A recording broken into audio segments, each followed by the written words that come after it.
Tänu nii-öelda rahvuslikule eufooriale ja eneseteadvuse tõusule 90. aastatel saavutas komikeel kõrge staatuse komimaal. Sellest oli ka juttu natukene ennem. Kahjuks on see suures osas jäänud nii-öelda paberile. Suuri muutusi, nagu ütles ka Andres Einapuu, ei ole näha, tõlgitakse seadusi ja muid asju tehakse, aga see selleks. Ma tahaks midagi ikkagi positiivset ka ütelda, et paarikümne aastaga on tehtud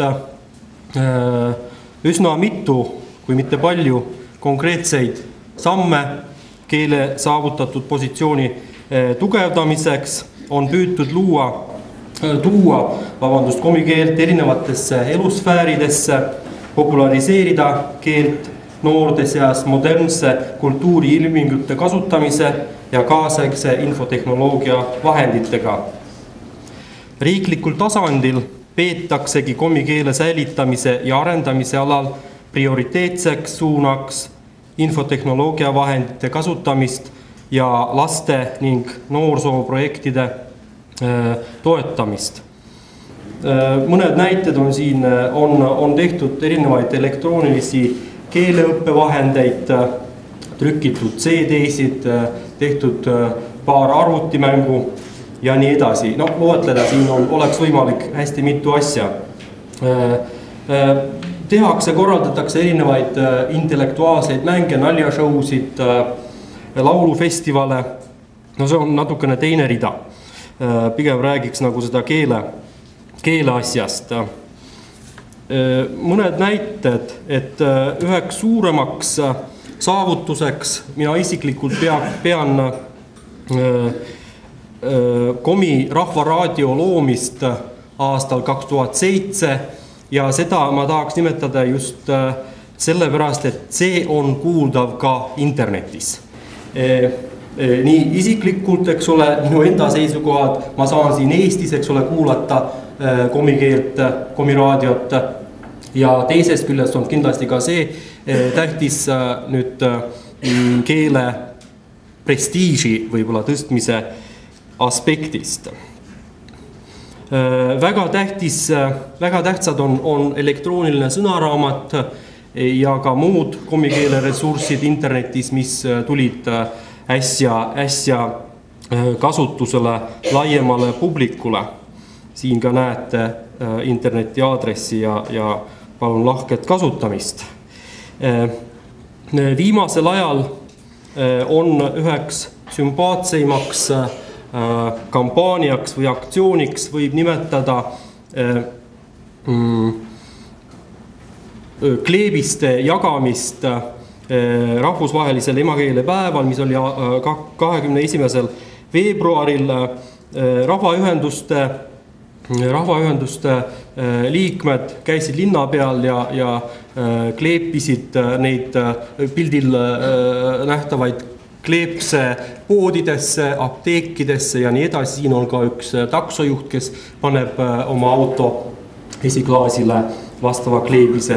Ehk siis see on suunatud jällegi komikeele populariseerimisele ja miks on see minu arust väga sümpaatne, sellepärast et minu arust kindlasti on selliseid komisid, kes võib-olla tahaks linna peal ka, eks ole, kasutada oma oskust, keeleoskust, aga no, ma ei tea, mingil põhjusel ei julge või mis iganes. Kui ta näeb, eks ole, vastavat silti, siis ta võib-olla pigem, eks ole, juba kõnetab vastavat müüjad või kedagi teist komikeeles.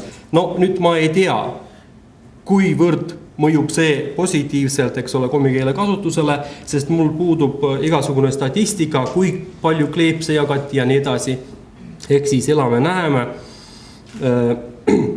Internet küll ütleb, et nendel aktsioonis osalejatel jäi kleepsudest väheks. Nii, need on ainult mõned näited, minu arust kõige sellised ilmekamad. Vaatamata sellele kahaneb ja vananeb komi kõnelejaskond. Siin on mõned statistilised andmed aastal 2010, kõige värksemad andmed. on ennast komiks pidanud natukene üle 200 inimese. Ja umbes 3/4 nendest siis enda väitel oskavad siis komikeelt. Ja väga tähtis on see, et vanemate seas on selliseid inimesi kindlasti rohkem. No see ei ole saladus, on paraku soomugri keelte puhul seaduspärasus või reegel. Nii, ja küsimus on, mida pidada, eks ole, keele oskuseks. Minu arust peaks see tähendama seda, et inimene oskab lugeda, oskab rääkida, oskab ka kindlasti kirjutada. Siin on suur vahe. Ja tegelikult sellest on ka paaril korral täna räägitud. Nii, ühe küsitluse andmete kohaselt ainult 2/3 komidest peab komikeelt emakeeleks. Nii et ühel kolmandikul komidest on juba emakeeleks vene keel. Nii vähemalt selle küsitluse järgi.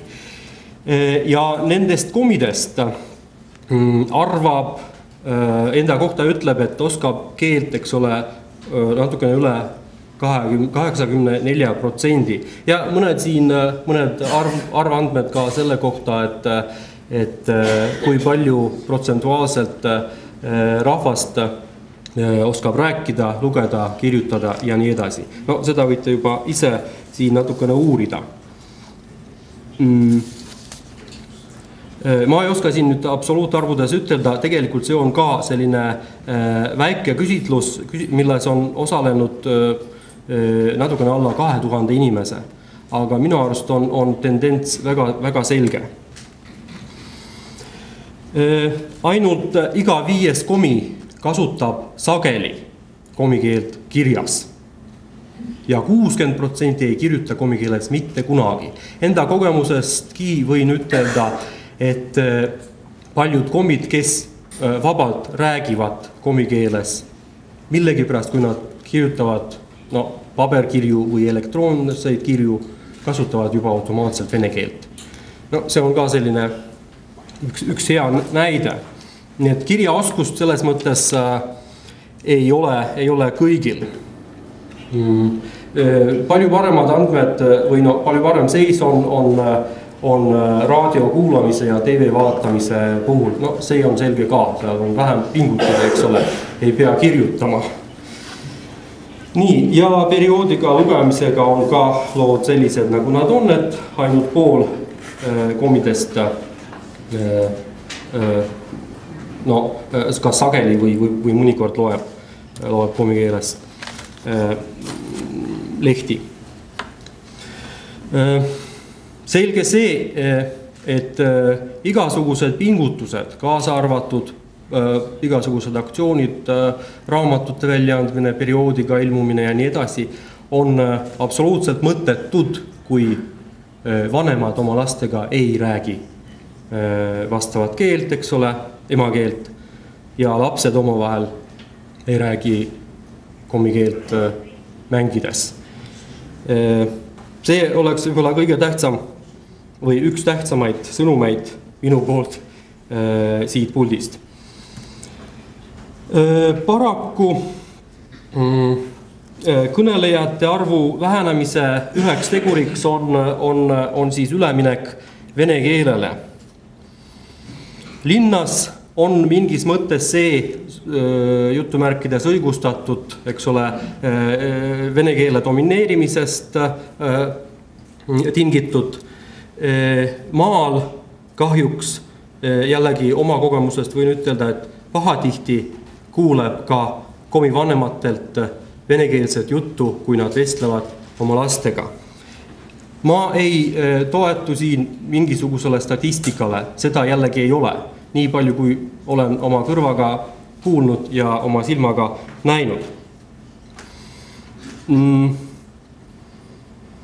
Ja sageli on lastega rääkimine vene keeles nii-öelda normiks. Toon ühe lihtsa näite oma isiklikust kogemusest, mis näitab seda, et vaatamata komi vanemale on suhtluskeeleks nii-öelda uue lapsega vene keel. Uus laps tähendab seda, et kellega esimest korda, eks ole, suheldakse, ei teata veel, et ta valdab ühte või teist keelt. Nii, nimelt mu enda lapsega alustasid mu õed ja emagi, kes, eks ole, siis vanema põlvkonna esindaja, alustasid juttu alguses päris mitmel korral ikka ja jälle vene keeles. Ja ma pidin nende seletama, et mu laps on ikkagi komikeelne. No see näitabki, et suhtluskeeleks on nii-öelda vaikimisi vene keel. Nii, paraku praegu ei ole enam seda entusiasmi, sellist etnilist entusiasmi, mis võiks olla esmaseks ja peamiseks põhjuseks, miks kasutada, eks ole, komi keelt. Praegu vaadatakse praktilisemaid asju. No ei ole komi keelt otseselt vaja elus, eks ole, läbilöömiseks. Seda ei ole koolis, seda ei ole eriala omandamisel, seda ei ole tööl ja nii edasi ja nii edasi. Põhjused on lihtsalt, kõikjal saab hakkama ka ilma selleta, vene keelt oskavad kõik ja komikeele oskus ei ole ka eeldatud mitte kuskil. On ka seaduses kirjas, et Andres Seinapuu ütles, et nominaalselt, eks ole, komimaal on riigikeelteks komi ja vene. Samas on ka kirjas, et ühe riigikeele mitteoskamine ei ole takistuseks tööle võtmisel ja nii edasi. Selliseid punkte on seaduses mitu.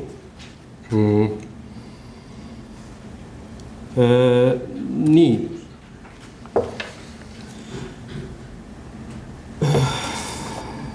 Nõnda. Nagu ma juba ütlesin, ei ole komikeelset kooli, rääkimata juba komikeelsest ülikoolist, ainukene haridustase või haridusaste, kus on veel kasutada komikeelt, on alusharidus, ehk siis, eks ole, lasteaedades. Kuid sealgi on negatiivseid näiteid. Nimelt sageli räägivad komikeelsed lasteaiaõpetajad lastega vene keeles ja mul on ka näiteid selle kohta, et väidetavalt on ka ülevalt käsk saadud, et rääkigu komilasteaedades ka vene keeles, et lapsed koolisse mineku ajaks oskaksid juba korralikult vene keelt. Ma kardan, et mingid paberid, eks ole, dokumenti selle kohta ei ole loomulikult, aga tendents on lihtne ja selge. Ja nagu ütlesin juba, et üsnagi tavaline, et komivanematel on venekeelsed lapsed. Praegu komimaal ei ole ühtegi komikeelset või komi õppekeelega kooli. See on vaid õppeaineks. Võrdluseks toon mõned väljavõtted ühest dokumendist, mis saab varsti juba 100-aastaseks, et 20. sajandi alguses pärast suurt oktoobri revolutsiooni niinimetatud komisjon võttis otsuse mitte lubada esimese astme koolides 2 esimesel õppeaastal teise keele kasutamist peale emakeele. Kasutada 3 viimasel aastal õppekeeleks samuti üksnes sürja ehk siis komikeelt. Ja lubada alates 3. klassist kuni õppekursuse lõpuni vene keele õpetamist eraldi õppeainena ja üldse mitte õppekeelena. Nüüd seis on absoluutselt diametraalselt, eks ole, vastupidine. Komikeel on õppeaineks. Ja see, mis siin ekraanil te näete, ei ole ainult, eks ole, dokument, ei ole paberile see jäänud. Arhiivi andmetest on teada, et see otsus on vastu võetud ja vastavad organid on ka saatnud teatud käsud või otsused edasi selle täitmiseks. Ja 20. aastatel eelmisel sajandil oligi enamikus koolis õppekeeleks komikeel. Nii. Praegu, eks ole, on komikeele riigikeeleks komimaal vene keele kõrval, on ka teatud programmid vastu võetud, nüüd juba ma ei mäleta, kas 5. või 6. eks ole selline, kus on selgelt kirjas, et mis on ülesandeteks selle seaduse täideviimiseks. Üks nendest on näiteks see, et kõikides komimaa koolides peab õpetama komikeelt õppeainena, kõikides ka venekeelsetes koolides. Pean nüüd ütlema seda, et tegelikkus on selline, et paraku ei ole veel kõikides koolides seda. Kuid fakt on see, et paljudes vene koolides õpetatakse komikeelt õppeainena samuti. Ehk siis mitte komilapsed õpivad komikeelt kah. Ja seda nad teevad siis niinimetatud riigikeele õpetamise programmi alusel. See programm erineb natukene emakeele õpetamise programmist. See ongi mõeldud just nimelt muukeelsetele, enamasti venekeelsetele lastele. No, ühest küljest on see väga tore, eks ole, teised lapsed õpivad ka komikeelt, aga siin on väga-väga suur aga. Tegelikkus on jällegi selline, et ka osades komikoolides hakatakse üle minema sellele riigikeele õpetamise programmile. See tähendab seda, et lapsed õpivad oma emakeelt võõrkeelena sisuliselt. Keele õpetamise maht on nädalas väiksem kui emakeelne õpetamisel. Ja mis on tähtsam minu arust, on komilastel suhtumine teistsugune sellesse. See on üks õppeaine paljudest, mida õpibki komilaps nagu, eks ole, võõrkeelt. Ja oht on selles, et varsti võib-olla oskavadki komilapsed ainult teatud kindlaid fraase komikeeles. Seda enam, et kui peres kodus ei räägita seda, eks ole. Nendel kooli juhtidel sageli on argumentideks sellised väited nagu lastel niigi hea keeleoskus, mida ma ei tahaks uskuda. Kohati ei ole see nii. Vanemad ise ütlevad, et lastel on niigi suur koormus, palun vähendada, eks ole, mitte kellelgi tarbetu komikeele õpetamist, eks ole. Pigem suurenda kui inglise, prantsuse või muu teise keele õpetamise mahtu. Seda läheb elus rohkem vaja. Ja, selliseid andmeid kahjuks ka on. Nii, siis ongi hästi tõenäoline, et see komikeele edasiandmine võib ühel hetkel katkeda. Ja ma arvan, et see protsess on juba käimas. Ma ei ütle, et see on massiline, kuid kindel see, et paljud loobuvad sellest.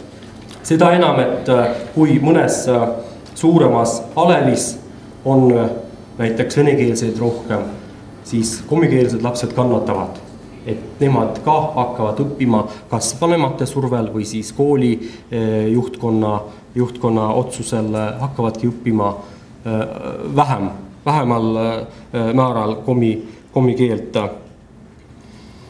Nii et moraal on selline, et komikeelt ikkagi tuleks õpetada emakeelena. Ja siin mingis mõttes kokkuvõtteks ütleksin seda, et peaks vanematega tööd tegema. Kas lihtsa üleskutsena, eks ole, mitte loobuma komikeele õppest ja teha siis tuleb ka vastavat selgitustööd. Et miks ja nii edasi on, eks ole, vajalik ikkagi komikeele edasiandmine. Siin ma kordan veel kord seda, et paraku ei piisa enam sellest etnilisest patriotismist. Siin peaks natukene pragmaatilisemalt võib-olla vaadata, et teatud argumente tuua. No, ma ei tea, tuua näiteks erinevaid uurimusi ja nii edasi, kuidas maailmas asjad käivad. et vanemad näeksid, et tõesti, sellest on kasu. Mitte et ainult, et see on emakeel ja nii edasi. Et filoloogid ja humanitaarid võib-olla veel saavad sellest aru, aga mitte ei ole kõik omid filoloogid ja humanitaarid. Nii, ja